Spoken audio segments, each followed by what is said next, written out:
जब आप भगवान शिव की पूजा करना शुरू करते हैं, तो धीरे धीरे अन्य शक्तियां भी आपकी तरफ आकर्षित होना शुरू हो जाती हैं। वह कौन सी शक्तियां हैं जो आपकी तरफ आकर्षित होना शुरू हो जाती हैं और आपके काम बनाने शुरू कर देती हैं? जब आप भगवान शिव की पूजा करते हैं, तो ऐसी ऐसी शक्तियां आपकी तरफ आकर्षित होती हैं, जो हर प्रकार से आपको संपन्न करती है।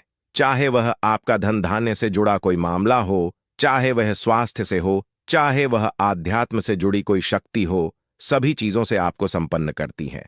जब आप भगवान शिव की पूजा शुरू कर देते हैं, भगवान शिव के साथ सभी देवी देवता चलते हैं, और भगवान शिव ही एक ऐसे देव हैं जो सभी के लिए पूजनीय हैं। चाहे वह देवता हो, चाहे वह मनुष्य हो, चाहे वह दानव हो, कोई भी हो, सभी भगवान शिव को पूजते हैं, क्योंकि भगवान शिव सभी को एक समान दृष्टि से देखते हैं और अपने भक्तों पर प्रसन्न होकर उन्हें वरदान भी देते हैं। भगवान शिव के साथ बहुत सी शक्तियां चलती हैं।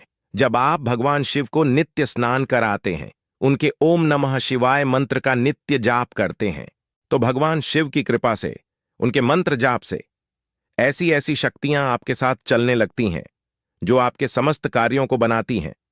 सबसे पहले बात करते हैं कि कौन सी शक्तियां आपकी तरफ आकर्षित होती हैं। वह है भगवान शिव की सेवा में रहने वाली 64 योगिनियां, जो भगवान शिव की सेवा में सदैव तत्पर रहती हैं। जिस प्रकार माता काली की सेवा में यह 64 योगिनियां होती हैं, उसी प्रकार भगवान शिव की सेवा में भी यह 64 योगिनियां रहती हैं, क्योंकि माता काली और महाकाल यह दोनों पति पत्नी हैं और इन्हीं की सेवा में 64 योगिनियां कार्य करती हैं। तो सबसे पहले योगिनियां आपके साथ चलती हैं। कई बार आपने देखा होगा कि ओम नमः शिवाय मंत्र का जाप करते करते आपको अजीब से दृश्य दिखाई देते हैं। आपको संभोग के दृश्य दिखाई देने लगते हैं, आपका मन भटकने लग जाता है। तो उस समय पर योगिनियां ही होती हैं जो आपको विचलित करने लगती हैं, आपकी परीक्षा लेने के लिए आती है। तो पहले शक्ति योगिनियों की होती है, जो आपकी तरफ आकर्षित होती है। योगिनियां कोई छोटी मोटी शक्ति नहीं होती। 64 योगिनियां माता काली का ही रूप होती है। एक एक योगिनी में माता काली की असीम शक्ति होती है। अगर एक योगिनी भी सिद्ध हो जाए, तो वह बड़े से बड़े कार्य को कर सकती है। वह बड़े से बड़े तंत्र को नष्ट करने में सक्षम है। तो सबसे पहले योगिनियों की शक्ति आपको प्राप्त होती है। दूसरी शक्ति आपको भगवान शिव के दूतों की प्राप्त होती है। भगवान शिव के दूतों में नंदी और भगवान काल भैरव सम्मिलित होते हैं। भगवान शिव के दूतों में सर्वश्रेष्ठ काल भैरव माने जाते हैं।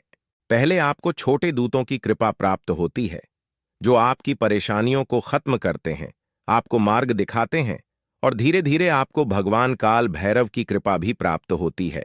काल भैरव भगवान शिव का ही रूप हैं, जो बुरी आत्माओं को दंडित करते हैं, बुरे तांत्रिकों को दंडित करते हैं और बुरी शक्तियों का दमन करते हैं। इसीलिए भगवान शिव की उपासना करने वाले को काल भैरव की शक्ति भी प्राप्त होती है। तीसरा, उस व्यक्ति को प्रभु श्री राम की कृपा भी प्राप्त होती है, क्योंकि भगवान शिव के आराध्य प्रभु श्री राम हैं और प्रभु श्री राम के आराध्य भगवान शिव हैं। दोनों एक दूसरे के पूरक हैं।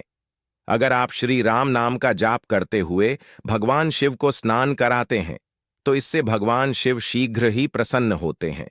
इससे आपको प्रभु श्री राम की कृपा भी प्राप्त होगी, और जब प्रभु श्री राम की कृपा हो जाती है, तो आपको महावीर हनुमान जी की कृपा अपने आप प्राप्त हो जाएगी। और वैसे भी महावीर हनुमान भगवान शिव के ही अंशावतार हैं, और हनुमान जी समस्त भूत प्रेत बुरी शक्तियों को नष्ट करने वाले महाबली हैं। इसके अलावा आपको मां दुर्गा और वीरभद्र की शक्ति भी प्राप्त होती है। साथ ही मां काली की शक्ति भी आपको प्राप्त होती है, जो समस्त दुष्टों का संहार करने वाली है। तो यह वह शक्तियां हैं जो भगवान शिव के उपासक के पास अपने आप ही आ जाती हैं और उनके कार्यों को बनाने लगती हैं। ओम नमः शिवाय।